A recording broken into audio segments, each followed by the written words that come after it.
बहनें बैठी हैं, हम सब मिलके ये शॉल और उसके में और चमन भैया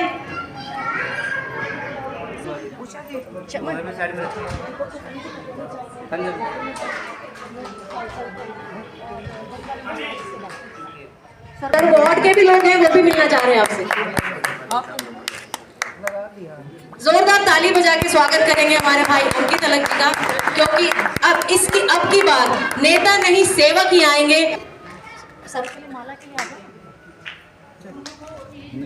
स्वागत करेंगे हमारे भाई अंकित अलग जी का।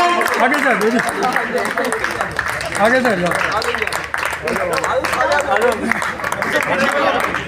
महिलाएं भी आ जाएंगी इसके बीच में, अगर तो उठा लेंगे इसको जोरदार। रघु जी, कपिल जी, योगेश जी, सभी पूरे आ जाएंगे माला में। योगेश जी आप जोरदार तालियों के साथ स्वागत करेंगे। एक मिनट योगेश जी आगे प्लीज आइए ना, कपिल जी आइए। हमारी पूरी राष्ट्रीय कार्यकारिणी समा गई। बेसिकली ओल्ड गुड़गांव में हमारा संगठन तैयार हुआ है और न्यू गुड़गांव में हम लोग शुरू कर चुके हैं। और गुड़गांव में आप देख सकते हैं कृष्णा कॉलोनी जो वार्ड नंबर 32 है, यहाँ से हमारी प्रत्याशी स्वाति ग्रोवर जी हैं।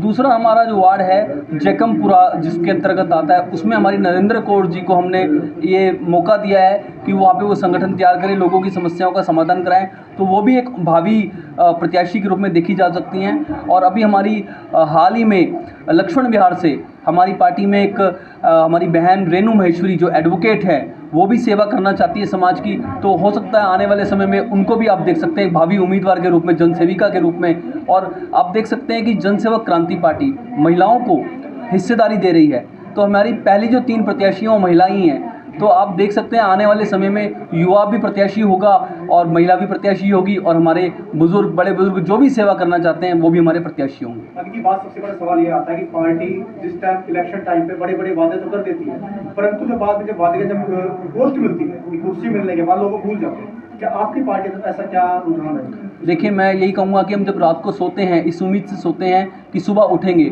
लेकिन इस बात की भी गारंटी नहीं होती कि सुबह उठ पाएंगे या नहीं, लेकिन उम्मीद होती है। तो हमें अपनी उम्मीद को नहीं तोड़ना चाहिए। और जनसेवक क्रांति पार्टी उन लोगों की एक उम्मीद की नई किरण बन के आई है जिनकी उम्मीद राजनीति से टूट चुकी है। जैसा कि आपने अभी कहा कि लोग आते हैं, बातें करते हैं, बड़े बड़े वादे करते हैं, घोषणाएं करते हैं, तो इसलिए तो मैं कहता हूं कि जो वर्तमान की सरकार है, ये जो पिछली सरकारें रही हैं, इन्होंने सिर्फ घोषणाएं की हैं, वादे की हैं, धरातल पे कोई काम नहीं किया। इसका जीता जागता उदाहरण आपने अभी हाल ही में देखा कि हमारे गुरुग्राम में अस्पताल की आवश्यकता है, जबकि रेलवे स्टेशन का विस्तारीकरण के लिए हमारे प्रधानमंत्री जी ने वर्चुअल माध्यम से किया।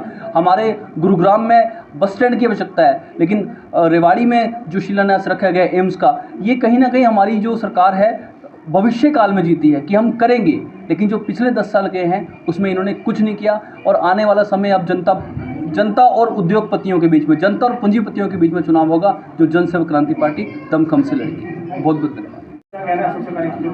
देखिए, आज 3 मार्च रविवार को जनसेवक क्रांति पार्टी की प्रत्याशी जो वार्ड 32 यानी कि कृष्णा कॉलोनी से हैं, हमारी बहन स्वाति, उन्होंने अपना एक आज कार्यालय बनाया है जिसका उद्घाटन हुआ है और सभी जनसेवक यहाँ पधारे हैं, यहाँ के स्थानीय निवासी पधारे हैं। तो मैं तो इनको बधाई और शुभकामनाएं देना चाहता हूँ कि ये चुनावी कार्यालय नहीं है, ये इस वार्ड के लोगों के लिए समाधान का कार्यालय है। तो मैं इनको शुभकामनाएं देता हूँ इनके उज्जवल भविष्य के लिए कि ये जिस प्रकार ये सेवा करती आई हैं आगे भी करती रहें और अपने वार्ड के सारे लोगों की जो समस्या हैं उनका समाधान करवाती हैं। किन मुद्दों को लेकर खास फोकस रहेगा इस वार्ड में? देखिए, मैं ये कहूँगा कि ना सिर्फ इस वार्ड में, पूरे के पूरे गुरुग्राम में जो मुद्दे हैं वो मूलभूत सुविधाओं को लेकर के हैं। आज पूरा का पूरा गुरुग्राम त्रस्त है, परेशान है। चाहे कोई भी वर्ग ले लीजिए, चाहे बड़े बुजुर्ग ले लीजिए, चाहे नौजवान साथी ले लीजिए, चाहे महिला शक्ति ले लीजिए, मूलभूत सुविधाओं से हर व्यक्ति परेशान है। ना तो गुरुग्राम में अच्छा अस्पताल है, ना गुरुग्राम में अच्छे स्कूल हैं, ना गुरुग्राम में अच्छी सड़कें हैं, पीने का पानी साफ़ नहीं आता है, जल भराव की समस्या हैं। तो इस प्रकार की अनेक समस्याएं हैं जिसका समाधान हम कोशिश कर रहे हैं कि अपनी पार्टी के माध्यम से, और यदि पार्टी सत्ता में आएगी तो हम यकीनन ये सारी समस्याओं का स्थायी समाधान निकालने का प्रयास करेंगे।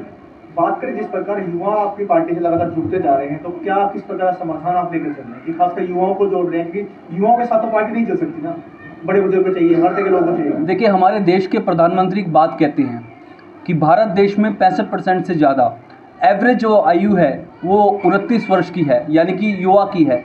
और मैं समझता हूँ जिस व्यक्ति का दिल इस देश के लिए जीता है वो युवा है, और युवा का आंकलन उसकी उम्र से नहीं होता है। और हमारी पार्टी में युवा के साथ साथ महिलाएं भी जुड़ रही हैं, बुजुर्ग भी जुड़ रहे हैं, नौजवान साथी भी जुड़ रहे हैं। तो इस प्रकार ये पार्टी जो है ये नेताओं की नहीं, ये सेवकों की है।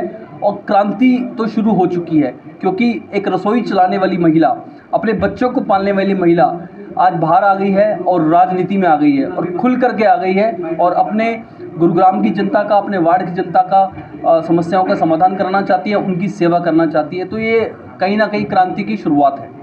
कहाँ से वार्ड मेंबर आपके तैयार हो चुके थे? कार्यालय का उद्घाटन किया, किस तरह से अब कार्य करेंगे आप?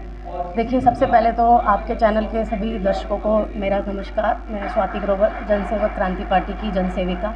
आज से 2 साल पहले जुड़ी थी जब पार्टी से, तो एक कार्यकर्ता की हैसियत से, और आज भी मैं उसी कार्यकर्ता की हैसियत से जनसेवक क्रांति पार्टी के भाई अंकित अलग जी के नेतृत्व में, जो हमारे राष्ट्रीय अध्यक्ष और हमारे संस्थापक भी हैं पार्टी के, उन्हीं के नेतृत्व में बढ़ते हुए अपनी पार्टी का प्रचार प्रसार भी कर रहे हैं, लोगों को भी जोड़ रहे हैं। उसी श्रृंखला में ये एक और पड़ाव है हमारा नया, जिसमें हमने 32 वार्ड में कृष्णा कॉलोनी की फौजी गली में नया कार्यालय खोला है। इस कार्यालय में हम लोगों की समस्याएं का समाधान कर रहे हैं, और अभी से हमने उस पर काम करना भी शुरू कर दिया। कल भी हमने अपने फेसबुक पेज से लाइव किया था कि किस तरह से हम कार्यक्रम करते जा रहे हैं लोगों की समस्याओं का समाधान। तो मैं अनुरोध करना चाहूँगी, वार्ड नंबर 32 नई जो अभी वार्ड की वार्डबंदी हुई है, अभी पूरी तरह से घोषित नहीं हुई है, बट उसमें जितने भी हमारे एरिया के आते हैं, कृष्णा कॉलोनी सेक्टर 7 एक्सटेंशन, और housing board Surya Vihar, Firoz Gandhi to new colony, और अभी ज्योति पार्क न्यू भी है, उसमें शिवपुरी भी है। यहाँ से जितने भी लोगों की जो भी समस्याएं हैं वो सब हमें इस कार्यालय में आके भी समस्याएं बता सकते हैं। मुख्यालय हमारा शिवपुरी में है, लेकिन यहाँ से हम मेन जो है चुनाव के लिए जो भी आगे काम किए जाएंगे, और जितने भी हमारे आगे समस्याओं पे काम किए जाएंगे, तो यहाँ पर हम लोग मिलेंगे लोगों से, उनकी समस्याओं का समाधान करेंगे।